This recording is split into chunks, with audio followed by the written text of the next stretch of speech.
जिन लोगों ने मेरी पहले वाली वीडियोस नहीं देखी हैं या फिर बहुत पहले देखी होगी, अगर आप भूल गए हो तो मैं आपको याद दिला दूं। मैंने उन वीडियोस में ये बताया था कि मैस्टरबेशन करना गलत नहीं है, आप कर सकते हो डेफिनेटली। जो बहुत सारे लोग बोलते हैं कि इससे ये प्रॉब्लम होगी, वो प्रॉब्लम होगी, ऐसे होगा वैसे होगा, वो कभी कभार अगर आप करते हो तो उससे वो प्रॉब्लम ऐसे नहीं होती हैं। जब तक आप मैस्टरबेशन को अपनी डेली रूटीन में शामिल नहीं कर लेते, उसको एक लत नहीं लगा लेते अपनी, उसी पे ही सारा ध्यान अगर आपका लगा रहता है, आप कंसंट्रेशन नहीं कर पा रहे हो, बार बार आपको मैस्टरबेशन करने का ही मन करता रहता है, कहीं ना कहीं ये आपके लाइफ स्टाइल पे इफ़ेक्ट डाल रहा है, तब ये गलत है। ऐसे में अगर इसकी लत अगर लग जाती है तो ये आपको मेंटली भी इफ़ेक्ट करता है और फिज़िकली भी इसके काफ़ी प्रॉब्लम हो सकती हैं। तो ये सब मैंने ऑलरेडी बताया हुआ है। अब बात करते हैं कि ये सेक्स से डिफरेंट क्यों है। तो सबसे पहला रीज़न तो ये है कि सेक्स करना, इंटीमेट होना या अपने पार्टनर के साथ फिज़िकल होना, ये एक नेचुरल प्रोसेस है। प्रकृति ने हमें ऐसा ही बनाया है, हम ये करते हैं तो ये नेचुरल है।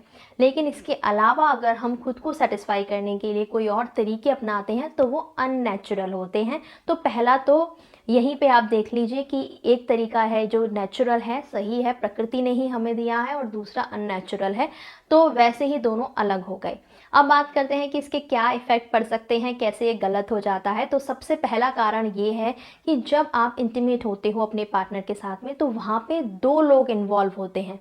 दो लोगों की मर्ज़ी होना, दो लोगों की अंदर से डिज़ायर होना, दोनों लोगों की इसमें सहमति होना, और फिर उसके बाद भी थोड़ा फोर प्ले होता है, थोड़ा रोमांटिक टाइम आप स्पेंड करते हो, एक दूसरे को अराउज़ करते हो, और उसके बाद में फिर इंटीमेट होते हो, उसके बाद में फिर एक आउट प्ले भी करते हो, थोड़ा और रोमांटिक टाइम स्पेंड करते हो। तो एक ये बहुत एक पूरा प्रोसेस है, एक रोमांटिक प्रोसेस है, आपके और आपके पार्टनर के बीच एक बॉन्ड बनाता है, एक रोमांटिक आप टाइम स्पेंड करते हो अपने पार्टनर के साथ। वहीं अगर मैस्टरबेशन की बात की जाए तो ये सिर्फ एक आप अकेले ही कर रहे हो ना, और यहाँ पे सिर्फ आप अपनी ही डिज़ायर्स को शांत कर रहे हो, अपने ही बारे में सोच रहे हो। और बहुत सारे लोग तो जल्दबाजी में इसे निपटाने की कोशिश करते हैं, छुप छुप के करते हैं, बाथरूम में जाके करते हैं, पब्लिक टॉयलेट्स में जाके करते हैं।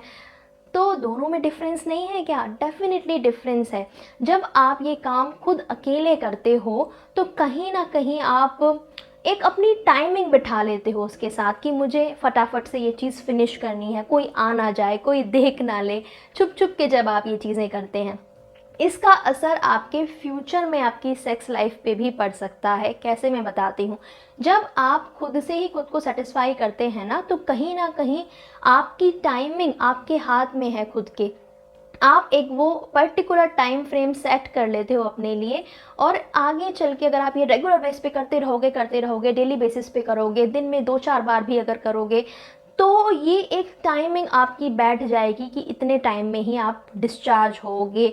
और आगे चल के जब आपकी शादी होती है तो वही आपकी पहले से टाइमिंग सेट होती है, बहुत ही जल्दी डिस्चार्ज हो जाना। अपने पार्टनर को आप खुश नहीं रख पाते हो, आप खुद से ही आपके अंदर फील होगा कि कुछ गलत है, कुछ रॉन्ग है। प्री मैच्योर एजैकुलेशन की प्रॉब्लम जिसे हम कहते हैं मेडिकल भाषा में, वो प्रॉब्लम आपको इससे लग सकती है। नेक्स्ट अगर बात करें कि खुद से ही अगर आप जब खुद को सेटिस्फाई करते हो तो बहुत बार ऐसा होता है कि शादी के बाद में आप अपने पार्टनर के साथ खुश नहीं रह पाओगे, क्योंकि आपको वही आदत लग चुकी है, आपकी बॉडी को वही आदत लग चुकी है खुद से खुद को सेटिस्फाई करने की। कितनी बार होता है कि आपका तनाव ही नहीं आता है तो बहुत जल्दी डिस्चार्ज हो जाता है, और आप खुद को फील ही नहीं करा पाते हो वो एहसास। तो शादी के बाद भी बहुत सारे लोग अपने पार्टनर को ना तो खुश रख पाते, ना वो खुद खुश रह पाते, और वो शादी के बाद भी मैस्टरबेशन करके ही खुद को सेटिस्फाई करना चाहते हैं। तो कैसे आपकी फिर लाइफ जो है, एक मैरिड लाइफ जो है, वो खुश रहेगी अगर आप इसकी लत अपने अंदर बिठा लोगे तो। अब बात करें अगर मेंटली इसके इफ़ेक्ट की, जैसा मैंने आपको पहले भी बताया, इसकी लत लग सकती है। वैसे तो आपने सेक्स एडिक्शन के बारे में भी सुना होगा कि सेक्स की भी एडिक्शन लगती हो ही जाती है अगर आप उसे भी बहुत ज़्यादा करते हो तो। लेकिन जैसा मैंने आपको बताया कि सेक्स हम डेली बेसिस पे इतना नहीं कर पाते जितना मैस्टरबेशन कर लेते हैं, इसलिए सेक्स की लत ज़्यादा इतनी नहीं होती है लोगों में। कम ही लोग होते हैं जिनको उसका एडिक्शन होता है, वहीं मैस्टरबेशन की लत बहुत ज़्यादा लोगों को लग जाती है। कैसे? क्योंकि जैसा मैंने आपको पहले भी एक्सप्लेन किया, उसमें 2 लोगों की ज़रूरत है, दोनों की मर्ज़ी, सहमति, एक वो एनवायरनमेंट होना, एक वो रोमांटिक मूड को बिठाना, अपना ये भी देखना कि उतनी एनर्जी है या नहीं। अगर आप पूरे दिन से थके हारे आते हो, अपने फैमिली के साथ थोड़ा टाइम स्पेंड करते हो, अपने पार्टनर के साथ फिर वो एक बॉन्ड क्रिएट करते हो, तो शायद वो शुरू की जब शादी होती है तब बहुत ज़्यादा होता है, धीरे धीरे करके वो कम होता जाता है, और एक हस्बैंड वाइफ की अंडरस्टैंडिंग बैठ जाती है कि हफ्ते में 1 बार करना है, 2 बार करना है, या फिर जब बहुत ज़्यादा मन करे तभी करना है, या 10 दिन में 1 बार 2 बार करना है। तो वो इतना ऐसे रेगुलर बेस पे नहीं होता जितना मैस्टरबेशन, क्योंकि वो अपने हाथ में होता है, वो कहीं भी आप दबके छुपके कर लेते हो, और बार बार खुद को ज़बरदस्ती आप उस उत्तेजना में लाते हो, कभी पॉर्न देख के, कभी ऑनलाइन कुछ ऐसा कंटेंट देख के। तो दोनों में बहुत ज़्यादा फ़र्क है। इसके अलावा बहुत सारे लोग ऐसा फील करते हैं कि इसे ज़्यादा करने के बाद आपका टेस्टिकल्स में पेन हो रहा है, या फिर आपका पेनिस जो है वो टेढ़ा हो गया है। जो गर्ल्स अगर करती हैं तो उनकी वजाइना बहुत ज़्यादा एकदम ढीली पड़ जाती है, और आगे चल के फिर उनकी सेक्सुअल लाइफ में वो इफ़ेक्ट डालता है। इसके साथ ही बहुत सारे लोगों को बहुत कमज़ोरी फील होती है, क्योंकि बहुत ज़्यादा वो इसमें एनर्जी अपना वेस्ट कर रहे हैं, और उतना वो खाना पीने का अपना ध्यान नहीं रखते हैं, हेल्दी डाइट नहीं लेते हैं, और इसके चक्कर में उनकी बॉडी पे इफ़ेक्ट पड़ता है। मसल लॉस होना, शरीर में कमज़ोरी आ जाना, हमेशा थका थका फील करना, कंसंट्रेशन का लूज़ हो जाना, ये बहुत ही कॉमन है अगर आपको इसकी लत लग जाती है और आप रेगुलर बेस पे इसे अपनी दिनचर्या में शामिल कर लेते हो और किसे करने लगते हो। वहीं जैसा मैंने आपको बताया कि अगर आप इंटरकोर्स करते हो तो उसमें ये सब चीज़ें नहीं होती हैं, क्योंकि उसका एक प्रोसेस होता है, और यहाँ पे ये चीज़ क्योंकि जल्दबाजी में हो रही है, आप अपने मन में कोई सेक्सुअल ख्याल लेकर आ रहे हो, या पॉर्न देख रहे हो, ऐसा कुछ वीडियो या फोटोज़ ये सब देख के खुद को एक्साइट कर रहे हो, तो दोनों चीज़ों में बहुत फ़र्क है। अब तक मैंने आपको जितनी भी बातें बताई हैं ना, वो तो आपको शायद और कोई भी बता दे, अगर आप किसी डॉक्टर के पास जाओगे वो भी बता देंगे, या किसी अपने दोस्त से या जानने वाले से डिस्कस करोगे वो भी बता देंगे। लेकिन अब जो मैं आपको और कुछ पॉइंट्स बताने वाली हूँ ना, ये शायद आपको कोई ना बताए, एंड ये 100% सच है। पहला तो ये कि जब आप इंटीमेट होते हो ना अपने पार्टनर के साथ, तो वो एक लव बॉन्डिंग होती है, आप एक दूसरे के साथ एक रोमांटिक टाइम स्पेंड करते हो, एंड इंटरकोर्स के बाद में जब आप फ्री होते हो तो आप एक अंदर से बहुत अच्छा फील करते हो, एक गुड वाली फीलिंग आती है, एक संतुष्टि की फीलिंग आती है।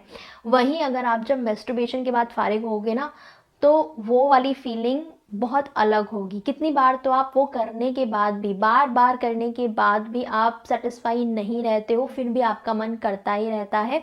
लेकिन वहीं आप एक लविंग टाइम अगर अपने पार्टनर के साथ स्पेंड करोगे तो वो बहुत ही ज़्यादा सेटिस्फाइंग होता है। तो ये एक बहुत मेजर डिफरेंस है दोनों में, कि वो आपको संतुष्टि की फील कराता है, हैप्पीनेस देता है, और यहाँ पे ये आपको और ज़्यादा बेचैन करता है। तो ये एक बहुत बड़ा रीज़न है दोनों का डिफरेंस का। और मैस्टरबेशन की इजीली लत इसीलिए लगती है क्योंकि कहीं ना कहीं आपको एक छोटी शॉर्ट टर्म सेटिस्फेक्शन मिलेगी, लेकिन बाद में आपका और मन करता रहेगा इसे करने का बार बार।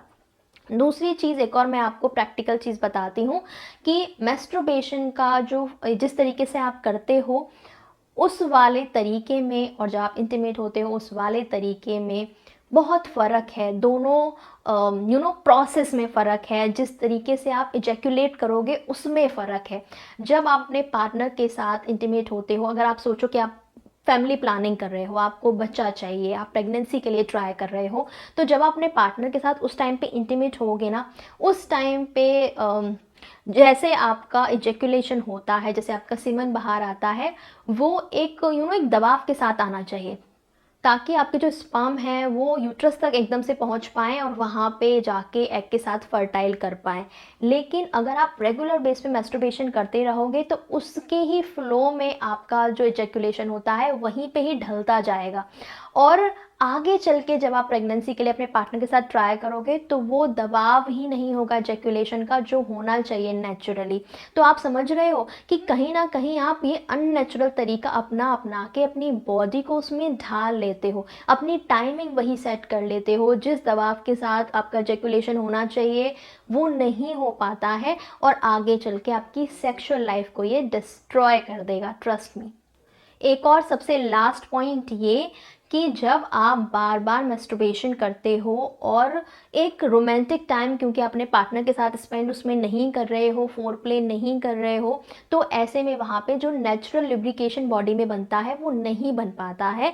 और ऐसे में आपके प्राइवेट एरिया पे नेचुरली ही अगेन ये ऐसा बैठ जाता है कि लुब्रिकेशन वहाँ प्रॉपर नहीं हो पाता है, आगे चल के वो एरिया रफ हो जाता है, वहाँ खुरदरापन आने लगता है।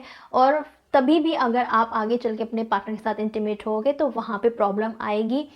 इजी वो प्रोसेस नहीं होगा, आपको पेन हो सकता है, आपको इजीली कट फट वो एरिया आ सकता है, और लुब्रिकेशन जो बनना चाहिए बॉडी में नेचुरली उसकी कमी आने लगती है। तो एक ये भी डिफरेंस होता है दोनों में कि जब अपने पार्टनर के साथ इंटीमेट होगे, एक रोमांटिक टाइम स्पेंड करोगे, फोर प्ले करोगे, तो नेचुरल लुब्रिकेशन बनता है जो कि ईजी कर देता है आपकी सेक्स लाइफ को। और वही रेगुलर मैस्टरबेशन करते रहने से उस लुब्रिकेशन में नेचुरली ही कमी आ जाती है, जो कि आगे चल के अगेन आपकी सेक्स लाइफ को इफेक्ट करने वाला है।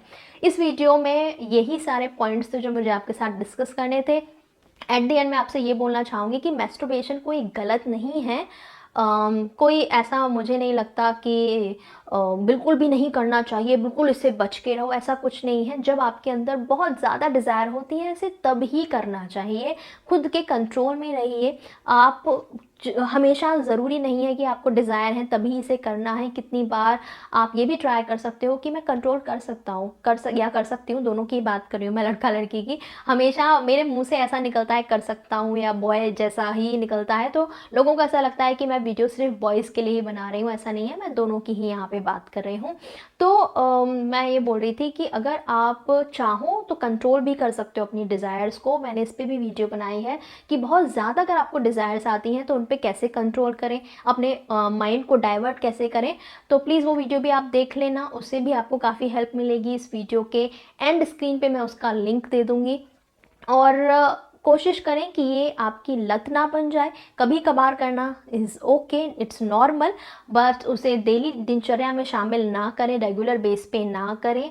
और जब बहुत ही ज़्यादा डिज़ायर आए सिर्फ तभी करें, नहीं तो अभी ये सारी जो हमने चीज़ें डिस्कस करी वो आपको फेस करनी पड़ सकती हैं। इसी नोट के साथ मैं वीडियो ख़त्म कर रही हूँ। वीडियो अच्छी लगी हो प्लीज़ लाइक ज़रूर करें, शेयर ज़रूर करें अवेयरनेस के लिए, क्योंकि मुझे लगता है शायद बहुत सारे लोगों को ये गलतफ़हमी है, तो उनकी गलतफ़हमी ज़रूर दूर होनी चाहिए। तो प्लीज़ शेयर ज़रूर करना और मेरे चैनल को सब्सक्राइब भी कर लेना ऐसे ही और वीडियोस देखते रहने के लिए। मैं जल्दी मिलूंगी आपसे अगले वीडियो में एक नए टॉपिक के साथ। तब तक के लिए बाय बाय, टेक केयर।